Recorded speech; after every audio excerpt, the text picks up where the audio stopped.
Over the past 2 months, we have read and analyzed the 4 texts that cover the trial and death of the philosopher Socrates. If you haven't seen those lessons, then please go ahead. You can find playlist on channel page. Thank you so much. Before we continue reading more Plato, I'd like us to slow down here and outline some final thoughts about this tetralogy. There are things to say here which we can only really ponder on after becoming familiar with these 4 texts as one coherent unit.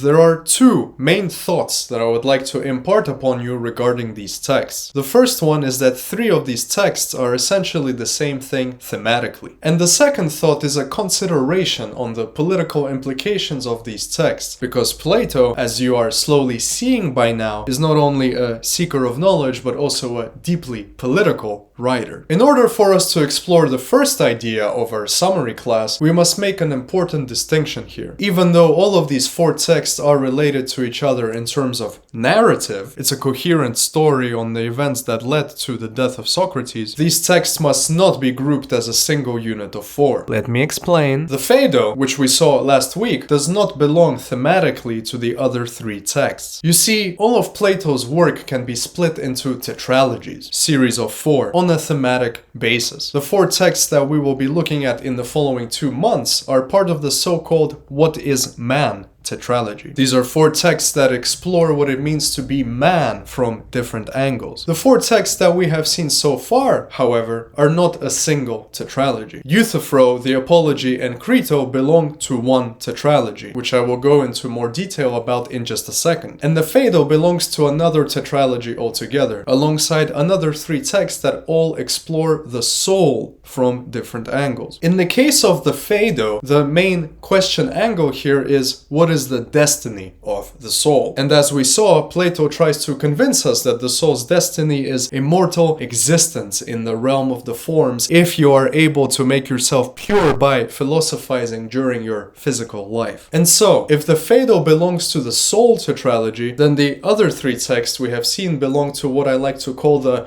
law tetralogy. The final text that is missing here is the Meno, which we will see in the future. Subscribe so you don't miss. What do I mean by the law tetralogy here exactly? Very simple. Yes, these 3 texts show us the law from different angles. Which angles? The word of the law in action, and the spirit of the law. I explain now. The Euthyphro is the word of the law. As you remember, the dialogue presents us with the character of Euthyphro. He is suing his father for murder, on top of which we have this whole piety idea.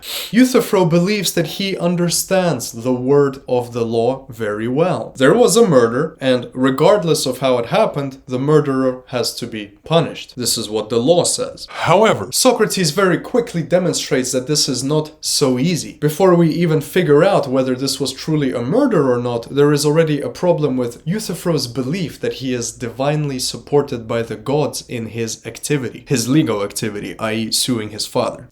The gods, of course, are the law in ancient civilization. And so whether Euthyphro correctly understands the mechanistic functioning of the law or not, this doesn't really matter, because Socrates clearly illustrates that Euthyphro doesn't have enough knowledge to correctly speak for the gods, and thus he cannot speak for the laws. This raises an extremely important moment for anybody who is interpreting Plato as a man with a political project. We are very far away from having the knowledge that would let us freely speak the language of the law. We may perhaps feel the vibes of the law. We might have some understanding as to when things feel just and pious or unjust and impious, but there is a lot of Socratic work to be done until we can wield the word of the law as our weapon. Remember. Euthyphro claims to be a prophetic gigachad of religious matters. He is supposed to be at the very peaks of divine understanding and knowledge of the gods which dictate and inspire the ancient laws. And yet even this peak GigaChad fails miserably as soon as he is confronted about the wording of the divine laws. If he fails as an authority, then imagine how miserably the average guy who participates in the democratic process would fail. We have a lot of work to do. Now, if the Euthyphro is the word of the law, then the apology is the law in action. The trial of Socrates shows us exactly what happens when some law is brought forward and what the consequences can be. You might be exiled, you might be sentenced to death, or you might even be found innocent, but the law is working here either way. Now let's say we have these laws. I think it is a very safe assumption to make that if the word of the law isn't perfected, then the action of the law might not be that great either. But there is a great caveat here. It depends for whom. For Socrates and his friends, the law in action failed. As far as they are concerned, the result of this action of the law resulted in an injustice. Remember the Crito now. Socrates and Crito agreed very passionately about the fact that doing an injustice is a horrible thing, and the person suffering an injustice is also very bad. Worse than an athlete whose career is ruined by physical injury. Ouch. Therefore, if doing an injustice is a horrible thing and the person that does it is a major prick, then the law itself, from the perspective of Socrates and his friends, is also a major prick. From this point of view, if the action of the law was bad here, then it must stem from a bad wording of the law. And so the Platonic point still stands that we have a very long way to go before the laws become objectively perfect and just. The laws have been turned on a person who had probably the highest chance at the time of pushing the wording of the law in a better direction. However, for the people that prosecuted Socrates, the action of the law here was fine and dandy. They got exactly what they wanted. In fact, they probably got more than they wanted. Most probably, exile was good enough for the Athenian men of power, and arguably Socrates would have suffered even more being stranded in the blistering sun of Greece in searches of a new home. And so if the action of the law here was fine and dandy, then the word of the law is also fine and dandy in this case for the men of power. Thus, no complaints. We perfectly wield the divine word of the gods. The city shall continue to prosper now that this subversive element has been liquidated. Thank the gods for our laws. To be completely honest with you here, my name is Frank, as they say. I don't have any issue with this situation. The law as it was presented by the prosecution did function correctly. The machine ran smoothly and did exactly what it is intended to do. In terms of processes, this entire Socratic trial thing went as perfectly as it could for the prosecution. However, this is not what Socrates and Plato want from the law apparatus. They do not want a law system that functions subjectively. They want an objective law. Oh, I'm so fucking itchy. Forgive me for I have itched. They want an objective law system whose action is right, just, virtuous, and pious in every single case objectively. Obviously now, this is an extremely difficult thing to achieve, and we of course have to make a massive assumption here that objective things exist at all. But if we do strive for this ideal, we once again return to the word of the law. Before we even begin to tackle the action of the law, as Platonic philosopher Kangs, we must figure out and learn how to wield the word of the law perfectly, until we reach a point where we are so confident that the divine word of the law no longer even comes to us from the gods, but from us ourselves. We are become philosopher Kangs, gods on the earth. Humongous task, amogus task. The word of the law and the action of the law are two physical angles here. And so the Crito text presents us with the spirit of the law. As you should remember, Crito comes to Socrates in prison here to convince him to break the law and escape. They have set up all the necessary things for the escape to be smooth. Money is not an issue, housing isn't an issue either, and so on and so forth. However, in peculiar moment from Socrates, he refuses. This is sort of on par with Socratic typical buffoonery, but what is truly peculiar here is that he defends the law over himself. Why is this strange, of course? Because the dialogue starts with the two fellers establishing that Socrates suffered an injustice. How can the law cause someone to suffer an injustice? As we said before, it hasn't been optimized yet for objective function. However, the fact that the law isn't functioning perfectly just every time right now doesn't mean that we must negate the spirit of the law. And what is this spirit? The answer to this question lies in the defense that Socrates presents from the perspective of the law. The basis is this, essentially. The laws have defined the city, and the city has then made and raised you. Look at what a wonderful, influential individual you've become. Look at how happy you felt most of the time. Your neighbors down there in unruly Thessaly are nowhere near as sophisticated as you and your friends. This is all thanks to the city which formed you, and thus it is all thanks to the laws. Even though the law isn't always functioning objectively for everyone, this doesn't mean that the spirit of the law, which is embodied by the consequences of it, isn't totally fantastic. You can understand this spirit, and most intelligent people do, but there is a massive leap to be made from understanding vibes and being able to harness the word of the law. And the action of the law is then the third moving piece. For a society to function correctly, the spirit of the law must be very patriarchal and strong. It must have a looming presence over every man. And we see this by Socrates arguing that what he wants and feels means nothing comparing to what the spirit of the law demands. The spirit of the law demands that Socrates submits to the action of the law, even if he doesn't like it, because ultimately the law spirit is king here. All men, regardless of how great, are beneath the law. The spirit of the law could still exist without man. There are natural laws and whatever, but man cannot exist without the law spirit. It is total anarchy, survival of the fittest, widely spreading slaughter, theft, and destruction. Even if we zoom out and stop looking at strictly state law, we still see the laws that dictate our physical life, Newton's laws and all this sort of stuffs.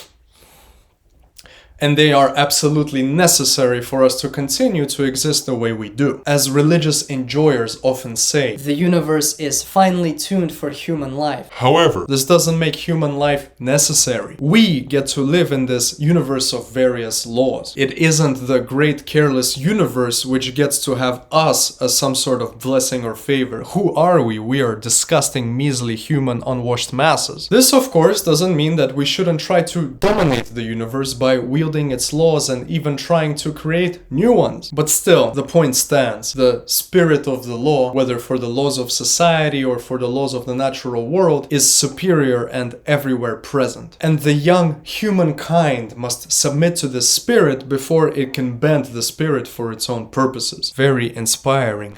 And so, thought number 2. What are the political implications here? I think I've made it pretty obvious by now that I'm adding a massive political reading twist to our study of Plato here. And so what do we make of these 4 texts politically? Well, the 3 texts that I just discussed make it very clear. In order for us to build the perfect state, we must master the law. The first component, of course, is feeling the spirit of the law, and more importantly, granting it its correct importance and authority. The law, to us, is like a traditional father, the originator of everything that we have. We must never speak back to the law when it scolds us. Don't scold me, don't scold me. No, we must understand that the law functions on a plane of its own. Some rules and understandings that it allows itself do not translate onto our measly, lowly human level. The spirit of the law is infallible. However, the word and the ensuing action of the law, as they are right now, unoptimized, are fallible, as Socrates and Plato clearly demonstrate time and time again. What should we strive for then? Obviously, a state where the word and action of the law become infallible as well. The spirit of the law must be recognized as an absolute patriarch figure. The word of the law then must be formulated in such a way that it reflects this absolute authority. Essentially, we cannot allow for possibilities of contradictions and bamboozling confusions. The action of the law afterwards is the mirror which reflects our understanding of the spirit and word of the law. If the action is perceived as unjust by some significant players, or anyone for that matter who participates in good faith within the state, then clearly we have failed at one or both levels. We so stupid. Either we still do not give the spirit of the law its required respect and submission, or our wording of the law still fails in its formulation. It can be both as well, of course. An obvious question follows here. Who will undertake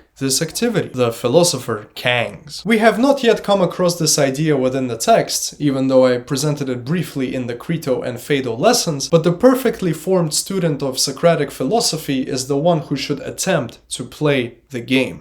As I told you in the apology video, Socrates had a couple politically significant students that benefited from his teachings. What they did is questionable, at least for the purposes of Athens. But we do have this proof that a Socratically motivated student can attempt to play the political game. What we need is just many more of them on this playing field. And what we also need is for the wealthy nobility to begin respecting the spirit of the law so that they don't keep undermining it through their great material means. This is what I told you about at the end of our lesson on the Crito, that the philosopher king Socrates sleeps. And while he sleeps, the wealthy noble Crito plots in the dark to break the law for the benefit of him and his friends. He is quite clearly here disrespecting the authority of the law spirit. When Socrates wakes up, he dissuades Crito from this major disrespect. This is how Plato shows us that the philosopher Kang must keep the nobility in check, and that the nobility themselves need to improve their learning so that they fight this very natural inclination to plot in the dark while the philosopher Kang isn't looking. But where does the Phaedo fit in here? As I said last week, there is a twofold political interpretation for it. If we look at the Phaedo from the perspective of the unphilosophical, unwashed masses, we see it as a text that normalizes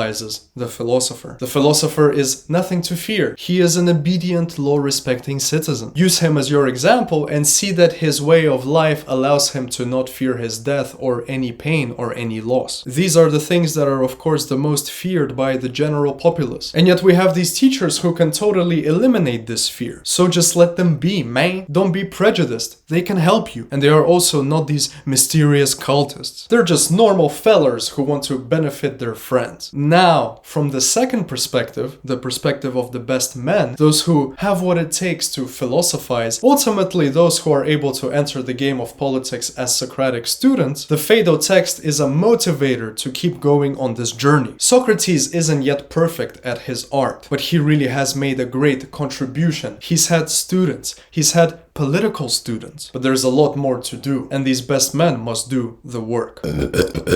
In theory, if these best men do the work properly, and they continue this tradition practice with the added benefit of it being normalized in the eyes of the unwashed masses, they should eventually stumble upon these perfect law formulations, and hence the ideal state will be within their grasp. The Phaedo tries to normalize and motivate, and one of the things that motivates toward is the wording of objectively perfect laws which respect the law spirit adequately, and thus they result in perfect action from the law. Once again, the Phaedo motivates, and the other three texts explore the angles of how the law functions, and essentially illustrate the issues that these philosopher kings must continue thinking about. This is all I have to say for today. This political framework is very important to me, and I hope you understand why. Plato's project, the way I see it at least, is a very grand and very important, and for those of us who seem to understand what it is that Plato desires, there is a lot of work to be done both in study and interpretation. Next Friday, I will make a small break from our philosophy classes in order to discuss a beloved fiction book from a certain Japanese man of ancient revolutionary spirit. And on the Friday after that, we will return to our boy Plato with the great work Alcibiades. Come philosophize with me in my great Discord if you haven't already. Otherwise, I will see you next Friday. Ciao.